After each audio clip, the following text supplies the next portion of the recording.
Сербия и Беларусь развивают и имеют. Между Сербией и Беларусью существуют такие традиционно дружественные братские отношения, развитые и так далее. И просто, значит, во всем областям. И то, что Сербия, ну вот на эту неделю и по поводу открытия Минской ближнего выставки является почетным гостем, имеет свой глубокий смысл.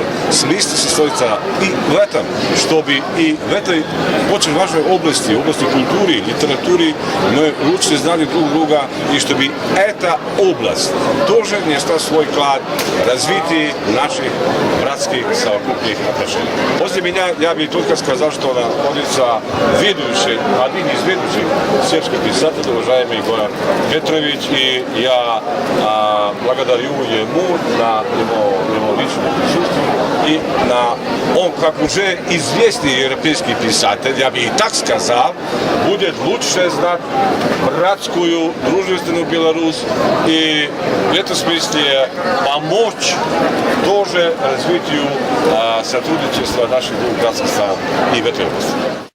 Сейчас в самом известном книжном журнале Сербии, он называется «Повелja», выбор современных поэтов белорусских.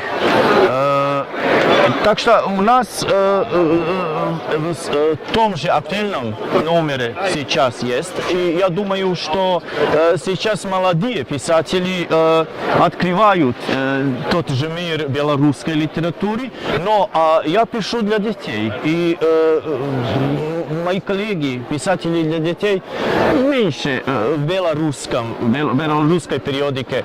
Я знаю, что, думаю, тому назад, 30 лет, может быть, тому назад, появилась книжка сказки Grozdan Jolović. Это писательница, думаю, что она рождена 1934 года, и у нас самая известная писательница сказок.